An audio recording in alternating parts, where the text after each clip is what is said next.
जय गुरुदेव। मथुरा 31 दिसंबर 2000। बाबा जय गुरुदेव जी महाराज ने सत्संग सुनाते हुए कहा कि ऐसे ही देखते सुनते खाते पीते भोगते सोते जागते इस शरीर का समय कम होता जा रहा है। एक दिन जिसने ये शरीर दिया है वह वापस ले लेगा। अपने को अपने काम में यानी ध्यान भजन सुमिरन सत्संग में तेजी लानी है ताकि जितना समय मिला है उसमें अपना काम बन जाए। जिसने शरीर दिया उसने यह नहीं कहा था कि तुम दूसरों के कामों में समय लगा देना। उसने यही कहा था कि इस मनुष्य शरीर में अपना काम कर लेना। तुम इसको भूल गए। वो महापुरुष जब आते हैं तो तुमको जगाने का काम करते हैं ताकि तुम जटा जाओ, होश में आ जाओ, अपना काम कर लो, लापरवाही मत करो। अब आप आशा अपने घर की बांधोगे और भजन करोगे तब काम जल्दी होगा। आप इधर दुनिया में फंसे हो। धीरे धीरे तरकीब और तरतीब से अपने को छुड़ाते चलो। धीरे से निकलो, झटका मत दो। झटका दोगे तो टूट फूट हो जाएगी।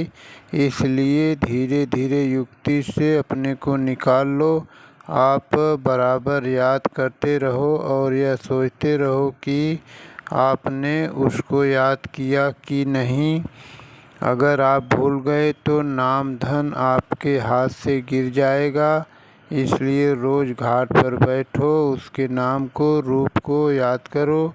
अरे भाई, जब लगन लग जाती है तो चाहे कहीं जाओ, भजन कर लिया, सुमिरन ध्यान कर लिया, किसी को क्या मालूम। कई लोग यहाँ आए, नामदान लेकर गए। जब मिलते हैं उनसे पूछा कि नामदान ले गए, कुछ करते हो कि नहीं, तो उनका जवाब होता है कि यहाँ तो करता था, घर के काम काज में समय नहीं मिलता, इसलिए कभी किया कभी नहीं किया। हमने उनसे नाम पूछा कि देखें उनको नाम याद है कि नहीं, तो उनको नाम भी नहीं याद था। ऊपर का नीचे, नीचे का ऊपर बता दिया। इस नामदान से क्या फ़ायदा होगा। कोई आदमी यह कहे कि हमको समय नहीं मिलता तो मैं इसको नहीं मानता। समय सबको मिलता है, चाहे खेती करने वाले हों या दुकान दफ्तर करने वाले हों।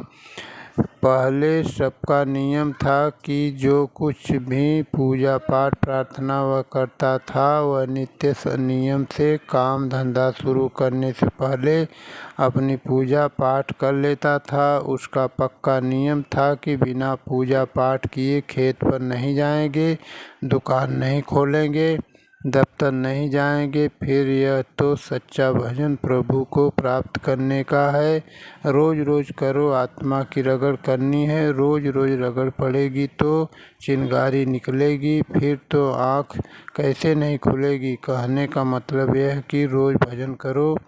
पहले इच्छा का सिमटाव करो, फिर मन बुद्धि चित्त को मोड़कर सूरत के साथ लगाओ। धीरे धीरे वह संसार छोड़ो। बाहर से दुनिया छोड़ दिया तो रोटी तो खाओगे ही, दूसरे का खाओगे तो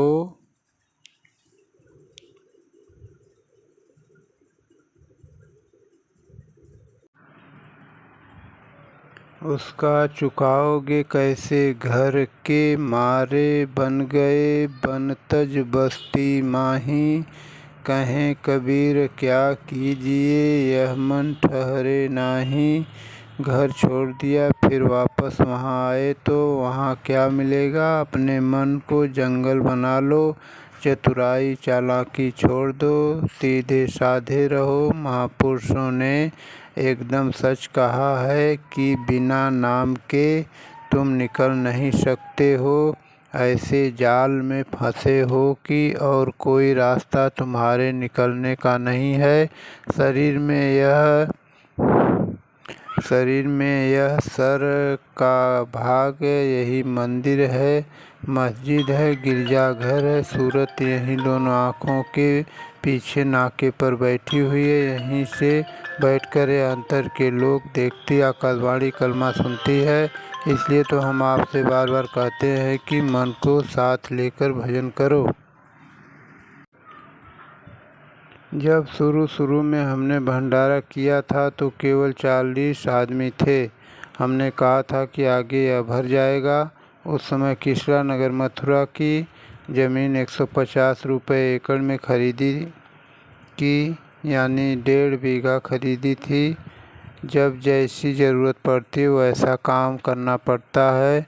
जब हमारे गुरु महाराज ने ये आदेश दिया काम का, तो मैंने उनसे प्रार्थना की थी कि मेरे पास तो कुछ है नहीं, कैसे काम होगा। तो उन्होंने यही समझाया था कि तुम अपने लक्ष्य पर रहना, इधर उधर के चक्कर में मत आना। जब जैसी ज़रूरत होगी तब होता चला जाएगा। उनकी एक एक बात हमको याद है। जो कुछ कह गए एकदम सच है। मतलब ये कि जब जैसी ज़रूरत पड़ती है वैसा करना पड़ता है, नहीं तो महात्माओं के लिए क्या हुआ तो कहीं झोपड़ी डालकर पड़े रहे। व्यवस्था तो आपके लिए करनी होती है। आप आते हो तो बैठने की जगह तो चाहिए ही। इसलिए तो मैं आपसे बार बार कहता हूँ कि अभी सहूलियत है, सुविधा है, भजन कर लो। सुबह 4 बजे उठो तो पहले सुमिरन करो, धनियों के नाम को लोगे और रूप को याद करोगे तो उनकी दया की किरणें निकलेंगी। नाम दान लेने के बाद कभी चैन से मत बैठो जब तक नाम रूप स्थान याद न हो जाए। कर्मों से मुसीबतें आती हैं, धैर्य मत छोड़ो, चाहे जैसी भी स्थिति क्यों न आ जाए। तुम अपनी जगह पर रहो, कुदरत है। कई स्थानों पर सूखा पड़ा है, पानी नहीं बरसा, जानवर मर रहे, कहीं बाढ़ से आफत, कहीं हवा पानी से तबाही। प्रकृति देवता है। जब जीवात्मा की आँख खुलती है तो दिखाई देते हैं। कहीं नाराज हो गए और ज़रा सा कुछ हो गया तो सारी व्यवस्था अस्त व्यस्त हो जाएगी। आज कहीं भी शांति नहीं है। परिवार में साथ रहते हो, वहाँ भी एक दूसरे को तकलीफ़ देते हैं। लड़का कहता है कि बूढ़ा बाप जल्दी मर जाए तो फुर्सत मिले, और बाप कहता है कि इस ज़िंदगी से तो अच्छा यही है कि मौत आ जाए। आज घर घर की ये हालत हो रही है, सोच लो। जय गुरुदेव।